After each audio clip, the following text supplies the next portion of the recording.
Nous nous sommes arrêtés devant l'hôtel juste au moment où le soleil commençait à se coucher sur Biarritz. Mon mari, Philippe, a garé la voiture et nous nous sommes regardés avec cette excitation particulière que seuls les parents peuvent comprendre. Notre fille, Sophie, se mariait aujourd'hui. Nous attendions ce moment depuis des années.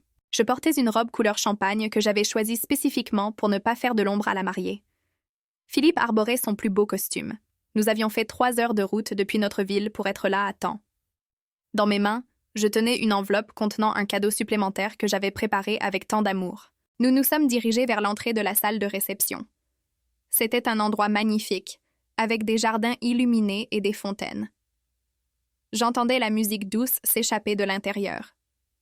Mon cœur battait fort, mais c'est là que je l'ai vu. Juste à l'entrée principale, sur un chevalet élégant, se trouvait une immense photographie. C'était une photo de nous, de Philippe et moi, prise lors d'un événement familial. Et en dessous, en lettres grandes et claires, un panneau qui disait « Interdit d'entrée à ces 2 personnes ». J'ai figé. J'ai lu les mots 1 fois, 2 fois, 3 fois, pensant que j'avais mal compris, que mes yeux me trompaient, que c'était une blague de mauvais goût, mais c'était réel. Notre propre fille avait affiché notre photographie à l'entrée de son mariage avec l'ordre explicite de nous en interdire l'accès. Philippe m'a serré la main si fort que cela m'a fait mal. J'ai vu son visage devenir rouge, puis blême.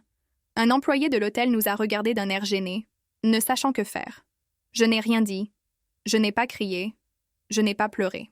J'ai simplement fait demi-tour avec le peu de dignité qu'il me restait, et j'ai marché jusqu'à la voiture. Philippe m'a suivi en silence. Nous sommes montés dans la voiture, et nous avons quitté cet endroit comme 2 fantômes. Ce que Sophie ne savait pas, ce qu'elle ne pouvait absolument pas imaginer à cet instant où elle riait probablement de sa blague parfaite, c'est que, dans exactement 3 heures, le mariage de ses rêves allait devenir son pire cauchemar. Parce que, voyez-vous, il y a quelque chose que ma fille n'a jamais su. Quelque chose que j'avais gardé secret pour des raisons qui, je le comprends maintenant, étaient une terrible erreur. Mais avant de vous raconter comment tout a explosé cette nuit-là, laissez-moi vous dire qui je suis et comment nous en sommes arrivés à ce point d'humiliation. Car lorsque vous connaîtrez toute la vérité, vous comprendrez pourquoi la vengeance qui a suivi a été si parfaitement dévastatrice. Mon cher ami qui m'écoutez, avant de continuer, laissez-moi vous demander. D'où m'écoutez-vous? Traversez-vous quelque chose de similaire avec votre famille? Faites-le moi savoir dans les commentaires car, croyez-moi, cette histoire ne fait que commencer. Et si vous voulez savoir comment tout cela s'est terminé, abonnez-vous à la chaîne, car ce qui s'est passé ensuite est quelque chose que je n'oublierai jamais. Appuyez sur le bouton. J'aime si vous êtes déjà indigné par ce que je viens de vous raconter, car je vous le promets, l'histoire devient beaucoup plus sombre avant de s'améliorer. Je m'appelle Catherine Leroy, j'ai 62 ans, et j'ai consacré toute ma vie à bâtir 2 choses, mon entreprise et ma famille. Je suis née dans un petit village dans le Morvan, où j'ai appris très jeune que les femmes devaient travailler 2 fois plus dur pour obtenir la moitié du chemin. Mon père tenait une petite épicerie, et ma mère cousait des vêtements pour les gens du coin. Nous n'étions pas riches, mais nous avions notre dignité. Lorsque j'ai épousé Philippe il y a 40 ans, nous sommes arrivés à Nantes avec une seule valise et beaucoup de rêves. Il travaillait dans le bâtiment, et j'ai commencé à vendre des produits d'entretien en faisant du porte-à-porte. Cela a duré des années. Travail acharné, économie, sacrifice. Quand Sophie est née, j'ai juré qu'elle aurait tout ce que je n'avais jamais eu. Une éducation, des opportunités, une vie plus facile. Je travaillais tout en l'allaitant. Je faisais des ventes pendant qu'elle dormait dans sa poussette à côté de moi. Chaque euro que je gagnais servait à lui offrir un meilleur avenir. Au fil des années, ma petite entreprise de produits d'entretien a grandi. J'ai eu des distributeurs, puis un petit bureau, puis un entrepôt. Philippe a quitté le bâtiment pour m'aider avec la logistique.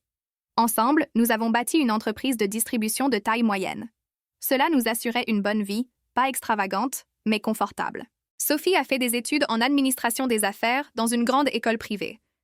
J'ai payé chaque frais de scolarité, chaque manuel, chaque sortie nocturne avec ses amis. Quand elle a obtenu son diplôme, nous avons pleuré ensemble. Ma fille, la première de notre famille à avoir un diplôme universitaire. Il y a 2 ans, elle a rencontré Antoine lors d'un événement universitaire. Il venait d'une famille aisée de Biarritz. Son père possédait plusieurs restaurants dans la région. Dès le premier jour, j'ai remarqué quelque chose chez Antoine qui ne me plaisait pas. Sa façon de parler de l'argent, des marques, des apparences. Mais Sophie était amoureuse, et je voulais la voir heureuse. La relation a évolué vite, trop vite. 6 mois plus tard, Antoine l'a demandé en mariage lors d'un voyage à l'étranger. Sophie m'a appelée, pleurant d'excitation. Bien sûr, j'ai dit oui, que j'étais heureuse pour elle. Puis la planification du mariage a commencé. Antoine voulait quelque chose de grand, d'élégant, digne de sa famille, selon ses mots. Il parlait de 300 invités, d'un hôtel 5 étoiles, d'une robe de créateur. Sophie m'appelait, me racontant chaque détail avec enthousiasme. Un jour, il y a environ 8 mois, Sophie est venue chez moi. Elle s'est assise dans la cuisine, la même cuisine où je l'avais vue grandir, et m'a dit quelque chose qui m'a brisé le cœur. « Maman, Antoine dit que sa famille va payer tout le mariage. Il dit que c'est une tradition pour la famille du marié de couvrir les dépenses principales. Il ne veut pas que toi et papa vous vous inquiétiez de quoi que ce soit. » Elle l'a dit avec un sourire, comme si elle m'annonçait une bonne nouvelle. Mais j'ai vu autre chose dans ses yeux. De la honte, comme si elle était embarrassée que sa famille ne puisse pas se permettre un mariage aussi somptueux. J'ai souri en retour et lui ai dit que cela semblait parfait, que son bonheur était ce qui comptait. Ce que je ne lui ai pas dit, c'est que plus tard dans l'après-midi, j'ai appelé l'organisateur d'événements qu'elle avait mentionné. Je me suis identifiée comme la mère de la mariée et j'ai demandé les coûts. L'homme m'a donné un chiffre qui m'a coupé le souffle. 85 000 €. 85 000 € pour une seule nuit. Je lui ai demandé qui avait fait la compte initiale. Il m'a dit que personne ne l'avait encore fait, qu'ils attendaient le règlement pour confirmer. C'est là que j'ai compris la vérité. Antoine et sa famille n'allaient rien payer du tout. Ce n'étaient que des mensonges, de pures apparences. Je n'ai pas dormi cette nuit-là. J'ai pensé à ma fille, à son excitation, à son mariage de rêve qui était sur le point de s'effondrer. J'ai aussi pensé à la fierté, à l'humiliation qu'elle ressentirait si le mariage était annulé. Le lendemain matin, j'ai pris une décision. J'ai appelé l'organisateur et je lui ai dit que je paierais tout, absolument tout. La salle, la nourriture, les fleurs, la musique, la robe de mariée, le photographe, même les invitations, l'intégralité des 85 000 €. Mais à une seule condition, personne, absolument personne, ne devait savoir que c'était moi qui payais. Il fallait que cela ressemble à un cadeau de la famille d'Antoine. J'ai transféré l'argent en 3 versements au cours des mois suivants. Chaque fois que Sophie m'appelait, ravie de la générosité d'Antoine et de sa famille, je souriais et hochais la tête. Chaque fois qu'elle mentionnait un détail luxueux de l'événement, je célébrais avec elle, mais à l'intérieur, quelque chose se brisait. Car pendant que je vidais mes économies pour lui offrir le mariage de ses rêves, ma fille m'appelait de moins en moins, avait de moins en moins de temps pour moi, et parlait de plus en plus de la famille d'Antoine et de moins en moins de nous. 2 semaines avant le mariage, je suis allée lui rendre visite à son appartement. J'avais besoin de lui parler, de lui dire la vérité, de lui demander pourquoi j'avais l'impression qu'elle nous écartait de sa vie. J'ai sonné à la porte. Antoine a ouvert, et ce que j'ai entendu à cet instant a tout changé. Antoine m'a vu sur le pas de la porte et son expression a immédiatement changé. Il y avait une pointe d'agacement dans ses yeux, comme si ma présence était une nuisance. Catherine, quelle surprise. Sophie ne m'a pas dit que vous veniez. Je suis entrée dans l'appartement. C'était un endroit agréable et moderne, dans un quartier huppé de la ville. Sophie est sortie de la chambre, téléphone à la main, parlant à quelqu'un. Quand elle m'a vue, elle a couvert le combiné avec sa main. « Maman, qu'est-ce que tu fais là? » Je suis occupée avec les derniers détails du mariage. Je me suis assise sur le canapé sans y être invitée. J'avais besoin de lui parler, même si c'était inconfortable. « Chérie, j'ai l'impression que tu es si distante ces derniers temps. On se voit à peine. Je voulais juste savoir si tout allait bien entre nous. » Sophie a soupiré, comme si ma question était un drame inutile. « Maman, tout va bien. Je suis juste occupée. Le mariage est dans 2 semaines et il y a 1 million de choses à organiser. Tu ne comprends pas le niveau d'événement que nous préparons. » Ces mots m'ont piqué. Tu ne comprends pas. Comme si j'étais ignorante. Comme si je ne connaissais pas chaque détail de ce mariage parce que je l'avais payé moi-même. Antoine s'est assis à côté de Sophie et a passé son bras autour d'elle dans un geste qui semblait plus possessif qu'affectueux.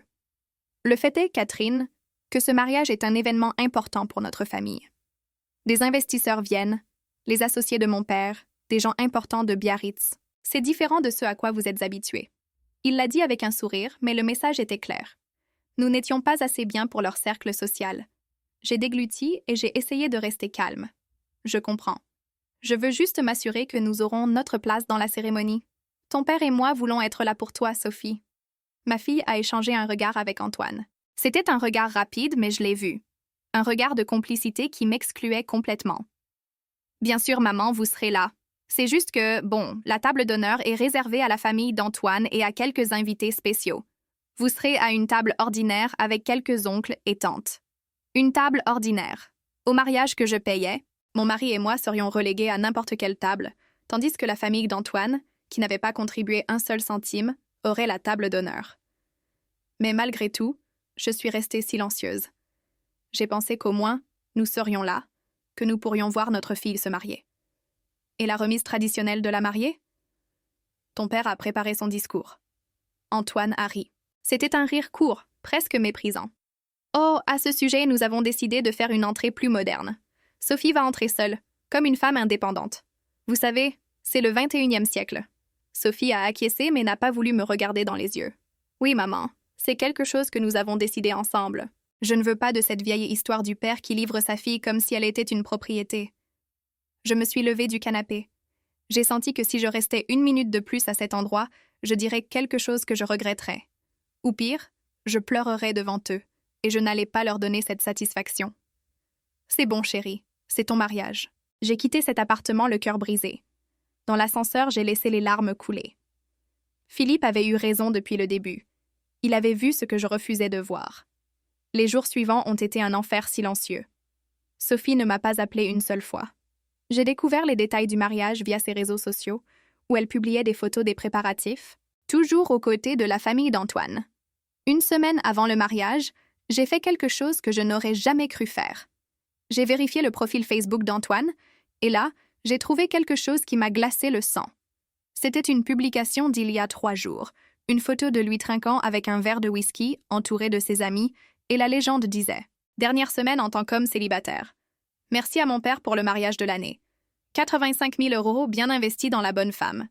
Les Dubois ne font pas les choses à moitié. » J'ai lu cette publication 10 fois.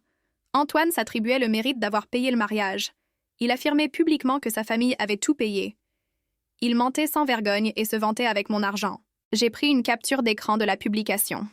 Quelque chose me disait que j'en aurais besoin. 3 jours plus tard, j'ai reçu un appel de Sophie.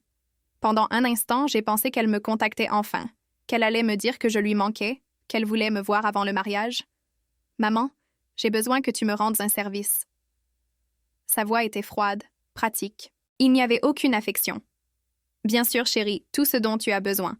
Il s'avère que nous allons avoir beaucoup plus d'invités que nous le pensions. La famille d'Antoine est très grande, et il y a beaucoup d'obligations sociales. Alors, nous devons réduire le nombre d'invités de ton côté. » Je me suis assise sur le lit, sentant le sol bouger sous moi. « Réduire les invités? Oui, écoute. Nous avons déjà confirmé ta présence et celle de papa, évidemment. Mais tes frères et leur famille, est-ce vraiment nécessaire qu'ils viennent? Tu ne les as pas vus depuis des années, et certains des cousins que tu as mis sur la liste, honnêtement, je ne les connais même pas. Mes frères, les personnes qui m'avaient aidé lorsque je suis arrivée dans la ville sans rien, qui m'avaient prêté de l'argent pour démarrer mon entreprise, qui avaient regardé Sophie quand je devais travailler tard. Sophie, c'est ta famille. Ils t'ont vu grandir. Maman, s'il te plaît, ne rends pas cela plus difficile. C'est mon mariage, et j'ai besoin qu'il soit parfait. Les invités d'Antoine sont importants pour notre avenir. Je ne peux pas remplir la salle de gens qui n'apportent rien à la table. Des gens qui n'apportent rien à la table. C'est ainsi qu'elle parlait de sa propre famille. D'accord, Sophie. Je vais m'occuper de leur dire. J'ai raccroché le téléphone et je suis restée assise dans l'obscurité de ma chambre pendant des heures. J'ai appelé mes frères cette nuit-là, un par un, inventant des excuses. Il y avait un problème avec la salle. Il n'y a pas de place pour tout le monde. Je suis tellement désolée. Entendre la déception dans leur voix m'a brisée encore plus. 2 jours avant le mariage, Philippe et moi avons pris la route pour Biarritz. Nous avions réservé un hôtel modeste près du lieu de l'événement. Sophie n'avait même pas demandé où nous logions. La veille du mariage, j'ai essayé de l'appeler 3 fois. Elle n'a pas répondu. Je lui ai envoyé un message. « Chérie, pourrions-nous te voir demain avant la cérémonie? J'aimerais t'aider à te préparer. » Sa réponse est arrivée 2 heures plus tard. J'ai tout organisé avec les demoiselles d'honneur et la famille d'Antoine. On se voit au mariage. Je n'ai pas dormi cette nuit-là. Philippe m'a serré pendant que je pleurais en silence.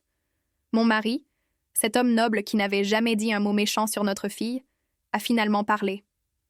Catherine, il n'est pas trop tard pour lui dire la vérité, pour lui faire savoir qui a vraiment payé ce mariage. J'y ai pensé. Vraiment. Mais une partie de moi s'accrochait encore à l'espoir. L'espoir que lorsqu'elle me verrait arriver, quand elle verrait sa mère là pour elle, quelque chose dans son cœur se souviendrait de tout ce que nous avions été. Comme j'étais naïve. Parce que le lendemain, lorsque nous sommes arrivés à cet hôtel dans nos plus beaux vêtements et avec notre amour parental, la seule chose que nous avons trouvée était notre photographie à l'entrée avec ces mots dévastateurs. Et là, dans cet instant d'humiliation totale, quelque chose à l'intérieur de moi s'est finalement brisé. Mais quelque chose de nouveau s'est aussi allumé. Quelque chose de froid, de calculateur. Si ma fille voulait la guerre, elle l'aurait. Mais d'abord, j'avais besoin de savoir exactement ce qui se passait. Philippe a conduit jusqu'à l'hôtel en silence. J'étais assise sur le siège passager, regardant par la fenêtre sans rien voir, vraiment. Mon esprit était un tourbillon d'émotions, humiliation, douleur, colère, incrédulité. Quand nous sommes arrivés à la chambre, je me suis assise sur le lit et j'ai finalement laissé tout sortir. J'ai pleuré comme je n'avais pas pleuré depuis des années. J'ai pleuré pour la fille que j'avais perdue, pour les années de sacrifice qui ne signifiaient rien, pour la naïveté de penser que l'amour suffisait. Philippe s'est agenouillé devant moi et a pris mes mains. « Catherine, écoute-moi. Nous allons faire nos valises et rentrer à la maison. Cette fille ne mérite pas 1 minute de plus de ta douleur. » Mais alors mon téléphone a sonné. C'était un numéro inconnu de Biarritz. J'ai failli ne pas répondre, mais quelque chose m'en a empêché. « Madame Leroy ?» C'était une voix de jeune femme, nerveuse. « Oui, c'est moi. Je m'appelle Clémence. Je suis l'une des coordinatrices de l'événement de ce soir. Je suis désolée de vous appeler. Je sais que je ne devrais pas, mais j'ai besoin de vous parler de quelque chose d'urgent. » Mon cœur a commencé à battre plus vite. Qu'est-ce que c'est? Il y eut une longue pause. J'entendais sa respiration haletante. « Madame, je sais que vous avez payé la totalité de ce mariage. J'ai tous les reçus à votre nom. Mon patron m'a ordonné de garder le secret, mais ce qui vient de se passer à l'entrée est inacceptable. J'ai tout vu de l'intérieur. J'ai vu votre photographie avec cet horrible panneau. J'étais figée. Quelqu'un d'autre connaissait la vérité. S'il vous plaît, continuez. Il y a 1 heure, les mariés sont venus superviser les derniers détails. J'ai accidentellement entendu une conversation entre eux et la mère du marié. Ils riaient de vous et de votre mari. Ils ont dit que c'était la meilleure farce, qu'ils s'étaient enfin débarrassés des parents pauvres de la famille. Ils ont dit que maintenant le mariage serait uniquement pour les gens de haut calibre. J'ai senti mon sang bouillir. Ont-ils dit autre chose? Clémence a dégluti. Oui. Le marié a dit, et je cite, « Mon père a investi une fortune dans ce mariage. Je ne vais pas laisser ça avoir l'air bon marché avec la famille de Val. Et votre fille? Votre fille a ri et a dit, de toute façon, ils n'ont jamais rien fait pour moi. Qu'ils restent dans leur petit village. » La douleur que j'ai ressentie à ce moment-là était physique, comme si un couteau m'avait été planté dans la poitrine et tordu. « Pourquoi me dites-vous cela, Clémence? » « Parce que j'ai une sœur de votre âge, madame. Une mère qui a travaillé toute sa vie pour nous donner tout. Et si quelqu'un faisait ça à ma mère, je voudrais que quelqu'un le lui dise. Vous avez payé 85 000 € pour ce mariage. Tout, absolument tout, est payé avec votre argent, et il vous humilie publiquement. » J'ai fermé les yeux. Dans mon esprit, toutes les pièces ont commencé à bouger, à s'emboîter d'une manière différente. « Clémence, j'ai besoin que vous me disiez quelque chose. Tous les paiements pour ce mariage sont-ils réglés? » « Oui, madame. Vous avez tout payé à l'avance. La salle, la nourriture, les boissons, le DJ, les fleurs, tout. Le seul paiement en suspens est celui du photographe, qui est payé à la fin de la soirée. » Une idée a commencé à se former dans mon esprit. Une idée qui, il y a 5 minutes, m'aurait semblé impossible, mais qui brillait maintenant d'une clarté parfaite. « Clémence, qui est le nom sur les contrats de service en tant que client? » « Le vôtre, Madame Leroy. Tous les contrats indiquent votre nom complet comme la personne qui a loué et payé pour les services. C'était là, ma vengeance, servie sur un plateau d'argent. Une dernière question. Si moi, en tant que cliente ayant contracté les services, décidais d'annuler l'événement, que se passerait-il? » Il y eut un long silence.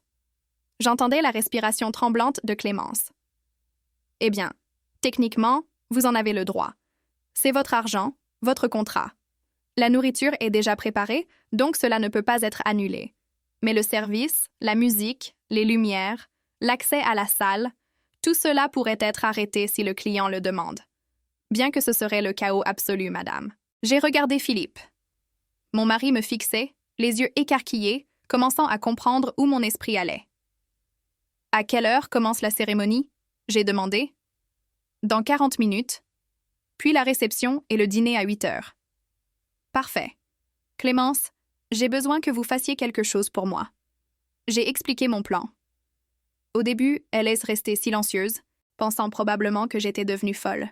Mais après quelques secondes, j'ai entendu quelque chose dans sa voix qui m'a donné un frisson. C'était de l'admiration. « Madame le roi, je vais vous aider. Et vous savez quoi? Je ne facturerai pas ma commission pour ce soir.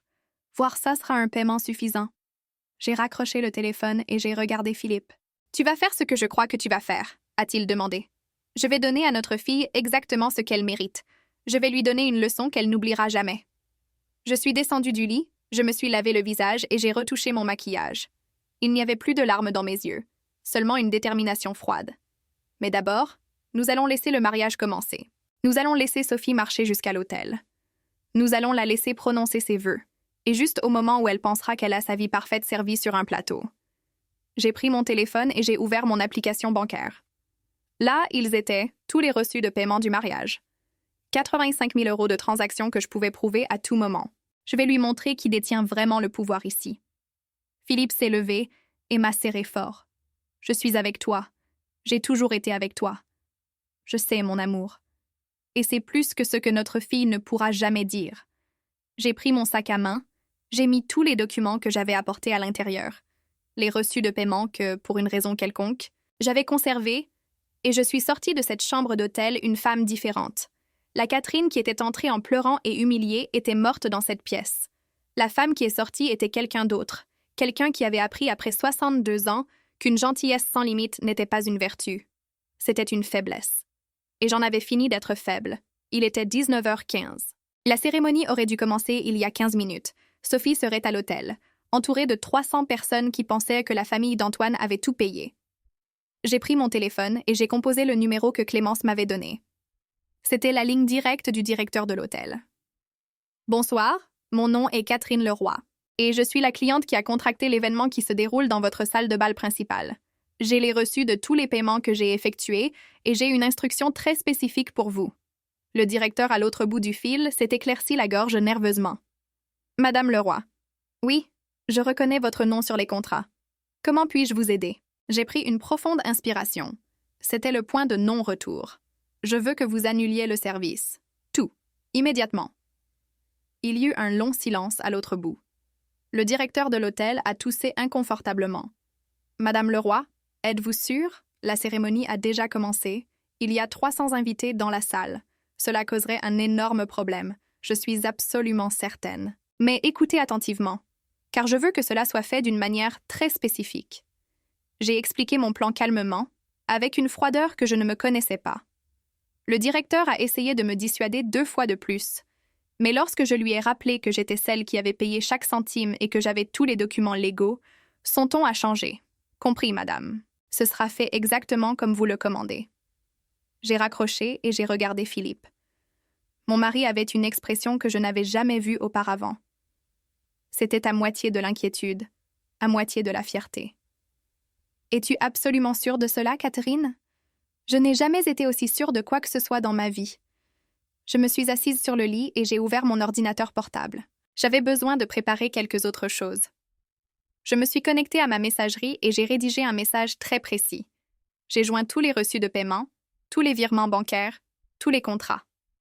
Le destinataire était une personne très particulière. La mère d'Antoine, Madame Dubois, la femme qui, selon Sophie, était si généreuse et élégante. L'email disait « Chère Madame Dubois, mon nom est Catherine Leroy, mère de la mariée. Je tiens à vous remercier pour toute votre générosité concernant ce mariage.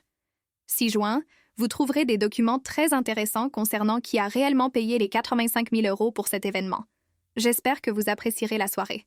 Cordialement, Catherine Leroy. » J'ai programmé l'envoi de l'email automatiquement dans exactement 1 heure, à 20h15, juste au moment où tout le monde serait assis pour le dîner. Mais ce n'était pas tout. J'ai appelé ma sœur, Lucie, celle qui avait été désinvitée du mariage. Je lui ai tout raconté, absolument tout. Quand j'ai eu terminé, il y eut un long silence. Catherine, cette fille est au-delà du pardon. Je sais, ma sœur. C'est pourquoi j'ai besoin que tu fasses quelque chose pour moi. Je lui ai demandé de contacter tous les membres de la famille qui avaient été exclus du mariage, de leur dire toute la vérité. Pas pour qu'ils viennent à l'événement, non, mais pour qu'ils sachent exactement qui était Sophie et ce qu'elle avait fait. Je veux que tout le monde sache que j'ai payé pour ce mariage pendant qu'elle m'humiliait. Je veux qu'ils connaissent la vérité avant qu'elle ne puisse inventer une histoire pour se justifier. Lucie a accepté sans hésiter. Ensuite, j'ai fait autre chose, quelque chose qui m'a fait mal, mais que je savais nécessaire. J'ai ouvert mon testament numérique, celui que j'avais déposé chez mon notaire, et j'ai rédigé un amendement formel. Sophie était complètement retirée de mon héritage. Tout, l'entreprise que j'avais bâtie avec tant d'efforts, les propriétés, les économies, reviendrait à Philippe, puis à des œuvres de charité. Ma fille ne verrait pas un seul centime de ce pourquoi j'avais travaillé toute ma vie. J'ai envoyé le document à mon notaire avec l'instruction de le formaliser le lundi suivant. J'ai regardé l'horloge. Il était 19h30. La cérémonie devait se terminer. Sophie aurait prononcé ses vœux. Elle aurait embrassé Antoine. Ils prendraient des photos, recevraient des félicitations, croyant que leur vie parfaite venait de commencer. Clémence m'a envoyé un message. Ils font les photos de famille. La mariée a l'air très heureuse. La famille du marié se vante auprès de tous les invités. Quand vous êtes prête, nous ferons le mouvement. J'ai répondu. Attends que tout le monde soit assis pour le dîner. Je veux la salle de bal pleine, tout le monde à l'aise, la première entrée servie. Ensuite, fais-le-moi savoir. Philippe m'a apporté un verre d'eau. Comment te sens-tu? Étrangement calme. C'est comme si toute la douleur de ces derniers mois avait enfin un but. Je me suis tenue devant le miroir de l'hôtel. Je me suis regardée, cette femme de 62 ans qui avait travaillé toute sa vie, qui avait tout sacrifié pour sa famille, qui avait enduré humiliation après humiliation, croyant que l'amour triomphait de tout. Cette femme avait été une idiote, mais la femme dans le miroir maintenant était différente. Elle avait appris la leçon la plus difficile de sa vie, mais elle l'avait bien apprise. Mon téléphone a vibré. C'était un autre message de Clémence. Ils entrent dans la salle de bal. Les serveurs servent des boissons. Les amuse-gueules seront servis dans 10 minutes. Parfait. Attends mon signal. Philippe est venu derrière moi et a mis ses mains sur mes épaules. Nous pouvons toujours partir, chérie. Nous pouvons oublier tout ça et rentrer à la maison. Je l'ai regardé dans le miroir. Oublier? Oublier comment notre fille a mis notre photo à l'entrée, nous interdisant l'accès au mariage que nous avons payé? Oublier comment elle riait de nous avec sa nouvelle famille? Oublier comment elle nous a traités de pauvres? Philippe a soupiré. Non, je suppose que non. Je suppose que certaines choses ne peuvent pas être oubliées. Certaines choses nécessitent justice. Ce n'est pas une vengeance, Philippe. C'est la justice. C'est lui apprendre que les actions ont des conséquences. Qu'on ne peut pas humilier les gens qui vous aiment et s'attendre à ce qu'il ne se passe rien. Mon téléphone a vibré à nouveau. Les amuse-gueules ont été servis. Tout le monde mange. Les mariés sont à la table d'honneur, portant un toast. C'est le moment parfait. J'ai pris une profonde inspiration. C'était ça. Le point de non-retour. J'ai composé le numéro du directeur de l'hôtel. Monsieur Ramirez, c'est Catherine Leroy. C'est l'heure. Faites exactement comme nous en avons discuté. Compris, madame. Je procède immédiatement. J'ai raccroché et je me suis assise sur le lit. Philippe s'est assis à côté de moi et a pris ma main. Combien de temps penses-tu que cela prendra? Clémence dit environ 5 minutes pour que le directeur arrive à la salle de bal et leur parle. 5 autres pour qu'ils comprennent ce qui se passe. Et ensuite, mon téléphone a vibré avec un message de Clémence. Ce n'était pas des mots, c'était une photo. La photo montrait la salle de réception de loin. Elle était magnifique, remplie de gens élégants, avec des tables décorées, un éclairage parfait et des fleurs spectaculaires. Au centre, à la table d'honneur, se trouvait Sophie dans son impeccable robe blanche, riant, complètement inconsciente de ce qui était sur le point d'arriver. J'ai sauvegardé cette photo. J'en aurai besoin plus tard, pour me souvenir de cet instant. Pour me souvenir de la dernière fois où ma fille était heureuse, sans conséquence. car dans exactement 3 minutes, son monde parfait allait s'effondrer. Et j'allais être là, même de loin, pour regarder chaque seconde de sa chute. Clémence a envoyé un autre message. Le directeur vient d'entrer dans la salle de bal. Il se dirige vers la table principale. Sophie le regarde. Elle semble confuse. J'ai fermé les yeux. Je pouvais imaginer la scène parfaitement. Le directeur, dans son costume élégant, marchant entre les tables pleines d'invités, se dirigeant vers les jeunes mariés. Sophie souriant, pensant peut-être qu'il venait les féliciter, sans idée que son cauchemar venait de commencer. Il leur parle. Antoine a l'air en colère. Sophie se lève. Elle est. Oh mon Dieu, Madame le Roi, on dirait qu'elle vient de comprendre. Son visage. Je n'avais pas besoin de Clémence pour en décrire davantage. Je pouvais l'imaginer parfaitement. Et la vérité est qu'une très petite partie de moi, la mère qui vivait encore quelque part dans mon cœur, a ressenti une pointe de douleur pour ce que je faisais. Mais cette partie était si petite que la rage, la justice et la dignité retrouvée l'ont complètement submergée. Ma fille allait apprendre la leçon la plus importante de sa vie aujourd'hui, et j'allais être celle qui la lui enseignerait. Le téléphone a vibré avec un message de Clémence. « Madame, c'est le chaos. » Le directeur leur explique que tous les services sont annulés. Sophie crie. Antoine essaie de parler au directeur, mais il leur montre les contrats. Tous les invités regardent. C'est incroyable. J'ai senti quelque chose de chaud dans ma poitrine. Ce n'était pas exactement du bonheur. C'était quelque chose de plus profond. La justice. La vengeance. Mon téléphone a sonné. C'était un numéro inconnu. J'ai répondu. « Maman. » La voix de Sophie était hystérique, brisée, désespérée. C'était la première fois depuis des mois qu'elle m'appelait maman avec cette intensité. « Qu'est-ce qui se passe? Le directeur dit que tu as tout annulé. Il dit que tu as payé pour le mariage et que tu coupes le service. C'est de la folie. Tu dois venir ici tout de suite et régler ce malentendu. » Je suis restée silencieuse pendant un long moment. J'ai laissé le silence s'étirer, devenir inconfortable, lourd. Il n'y a pas de malentendu, Sophie. Quoi? Maman? De quoi parles-tu? Il y a 300 personnes ici. C'est mon mariage. Tu dois. Je dois quoi, Sophie? Je dois continuer à te laisser m'humilier? Je dois continuer à payer pour ta vie pendant que tu me traites comme une ordure? J'ai entendu sa respiration haletante à l'autre bout. Je ne sais pas de quoi tu parles, maman. S'il te plaît, ce n'est pas le moment. Tu ne sais pas de quoi je parle? Laisse-moi te rafraîchir la mémoire. Il y a 3 heures, ton père et moi sommes arrivés à ton mariage. Le mariage que j'ai payé en totalité, chaque centime des 85 000 €. Et tu sais ce que nous avons trouvé? Notre photographie à l'entrée avec un panneau qui disait de ne pas nous laisser entrer. Silence. Maman, C'était la blague d'Antoine. Nous allions.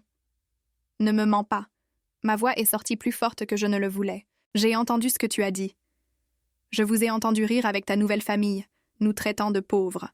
Je t'ai entendu dire que nous n'avions jamais rien fait pour toi. Qui t'a dit ça? C'est un mensonge. Un mensonge? Alors dis-moi, Sophie, qui a payé tes frais de scolarité à l'université? Qui a payé ton appartement pendant les 2 premières années? Qui a payé le voyage en Europe que tu as fait avec tes amis? Et qui, dis-moi, qui a payé chaque centime de ce mariage pendant que tu attribuais tout le mérite à la famille d'Antoine? Encore du silence.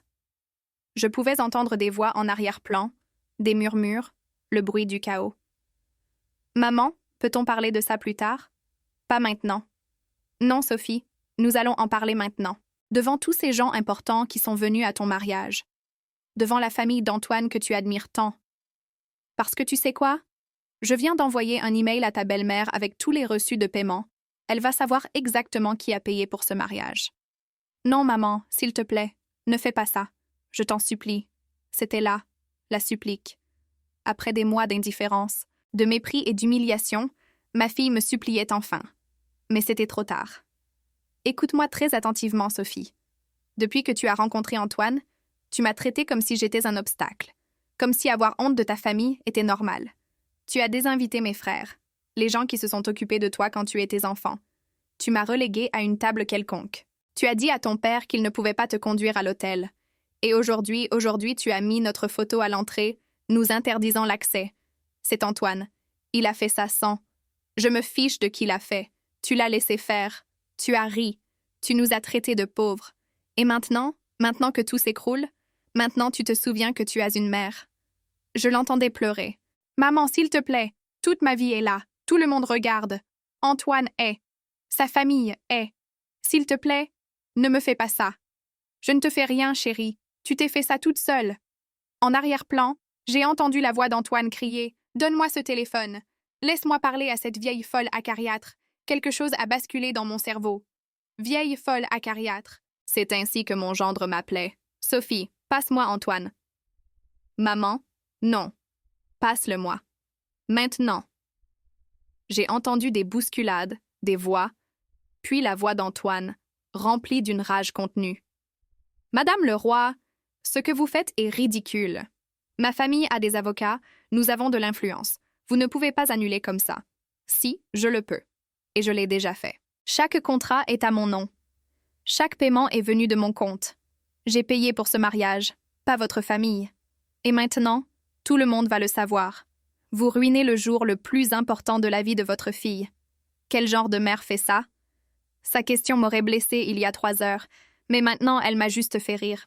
Quel genre de mère? Le genre de mère qui a travaillé pendant 40 ans pour donner tout à sa fille. Le genre de mère qui a vidé ses économies pour payer un mariage de 85 000 € pendant que cette fille l'humiliait publiquement. C'est ce genre de mère, Antoine. Vous êtes une femme amère, pleine de ressentiment qui ne supporte pas de voir sa fille heureuse? Non, Antoine. Je suis une femme qui a enfin appris à fixer des limites. Et la première leçon que je vais donner à ma fille est que les actions ont des conséquences. Mon père va vous poursuivre en justice. Allez-y. J'ai tous les reçus, tous les contrats, tous les messages. Et j'ai autre chose, quelque chose qui, je pense, intéressera beaucoup votre famille. J'ai ouvert mon ordinateur portable et je suis allée à ma messagerie. Il était là, le message Facebook qu'Antoine avait fait, se vantant que sa famille avait payé le mariage. Dis-moi, Antoine, ton père sait-il que tu as publié sur Facebook qu'il a payé 85 000 € pour ce mariage? Parce que j'ai une capture d'écran de cette publication, et je suis sûre que ton père serait très intéressé de savoir que tu mentais publiquement en son nom. Silence absolu. Alors, voici ce qui va se passer. En ce moment même, le directeur de l'hôtel explique à vos invités que la femme qui a payé le mariage a décidé d'annuler le service. Les lumières vont s'éteindre. La musique va s'arrêter. Et tout le monde, absolument tout le monde, va savoir qui est le véritable menteur ici. Madame, attendez. Non, j'ai attendu. J'ai attendu que ma fille m'accorde de la valeur. J'ai attendu qu'elle me respecte. J'ai attendu qu'elle me traite avec dignité, et tout ce que j'ai obtenu, c'est l'humiliation. Alors maintenant, Antoine, c'est toi qui vas attendre. Tu vas attendre d'expliquer à ta famille comment tu as menti. Tu vas attendre d'expliquer à tes invités ce qui s'est passé. Et tu vas attendre de voir si ma fille apprendra un jour sa leçon. J'ai raccroché le téléphone. Il a immédiatement recommencé à vibrer. Sophie appelant. Antoine appelant. Numéro inconnu. J'ai éteint le téléphone. Philippe m'a serré fort. C'est fait. Tu l'as fait. Oui, c'est fait. Clémence m'a envoyé un dernier message avant que j'éteigne le téléphone.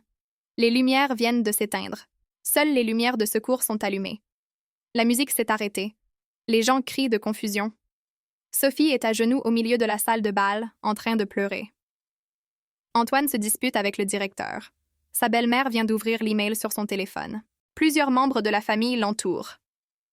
Madame le roi, c'est historique. Je n'ai jamais vu ça. J'ai regardé Philippe. Penses-tu que je suis allée trop loin? Mon mari m'a regardé droit dans les yeux. Je pense que tu es allé exactement aussi loin que tu devais aller. Je pense que tu as donné à notre fille une leçon qu'elle aurait dû apprendre il y a longtemps. Et je pense que maintenant, nous pouvons enfin vivre nos vies avec dignité. J'ai acquiescé. Oui, avec dignité. Cette nuit-là, dans cette chambre d'hôtel à Biarritz, je me suis endormie pour la première fois depuis des mois sans ce poids sur la poitrine, sans cette tristesse constante, sans ce sentiment de ne pas être assez bien. Parce que j'avais appris quelque chose de fondamental. L'amour sans respect n'est pas de l'amour. Ce n'est qu'un esclavage déguisé en dévotion. Et je n'allais plus être l'esclave de personne, pas même de ma propre fille. Cela fait 6 mois depuis cette nuit à Biarritz. 6 mois que ma fille a appris la leçon la plus difficile de sa vie devant 300 témoins. Que s'est-il passé ensuite? Je vais vous le dire. Cette nuit-là, comme je l'ai appris plus tard par Clémence, le mariage s'est dissous dans un chaos total. Les invités sont partis confus, certains indignés. La famille d'Antoine, en découvrant qu'il s'était vanté avec l'argent de quelqu'un d'autre, a été humiliée devant toute leur connaissance. La mère d'Antoine, cette femme élégante, a dû expliquer à la moitié de Biarritz que sa famille n'avait rien payé du tout. Sophie a essayé de m'appeler pendant 2 semaines. Elle a laissé des messages, pleurant, suppliant, expliquant. Antoine a également essayé de me contacter, d'abord avec des menaces, puis avec des excuses. J'ai bloqué tous leurs numéros. Au 3e mois, Sophie s'est présentée à ma maison. Philippe ne l'a pas laissée entrer. Elle est restée à la porte, criant, pleurant, disant qu'elle était désolée, qu'elle avait fait une erreur, qu'elle avait besoin de me parler. Je l'ai regardée depuis la fenêtre de ma chambre. J'ai vu ma fille, la petite fille que j'avais tenue dans mes bras, que j'avais soignée quand elle était malade, qui avait été mon monde entier. Et je n'ai rien ressenti. Ou plutôt, j'ai ressenti la paix. Je lui ai envoyé un message. « Sophie, je vais te dire quelque chose que tu dois comprendre. Le pardon ne se mendie pas, il se gagne.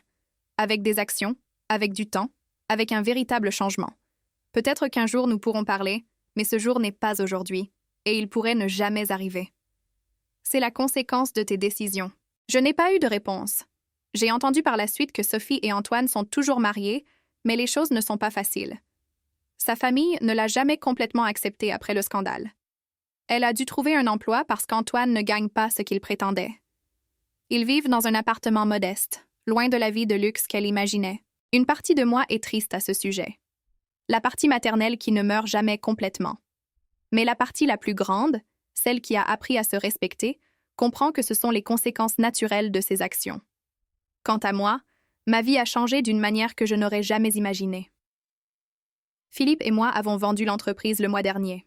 Nous avons décidé que nous avions assez travaillé. Nous avons acheté une petite maison en bord de mer, dans un coin tranquille près de La Rochelle. Chaque matin, nous marchons le long du sable. Chaque soir, nous regardons le coucher du soleil. Mes frères nous rendent visite souvent. Lucie reste pendant des semaines. Nous cuisinons ensemble, nous rions, nous nous remémorons. J'ai réalisé que j'avais été tellement concentrée sur ma fille que j'avais négligé le reste de ma famille. Cela aussi a changé.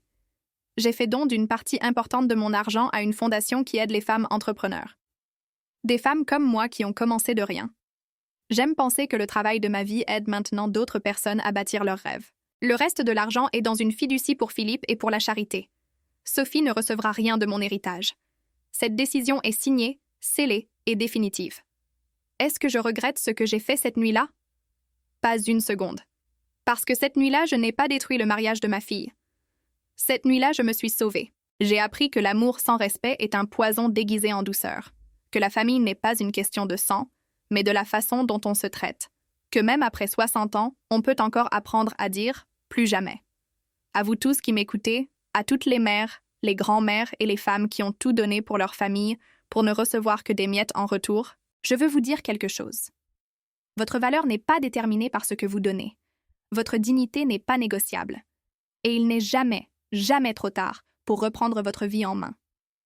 Si votre famille vous traite comme si vous ne valiez rien, ce n'est pas votre famille, c'est votre prison. Et vous détenez la clé pour en sortir. J'ai utilisé la mienne. Et maintenant, pour la première fois depuis des décennies, je suis vraiment libre. Je m'appelle Catherine Leroy, j'ai 62 ans, et ceci est mon histoire. Mon cher ami, si cette histoire a touché votre cœur, laissez-moi un commentaire en me disant ce qui vous a le plus marqué. Avez-vous vécu quelque chose de similaire? Connaissez-vous quelqu'un qui a besoin d'entendre ceci?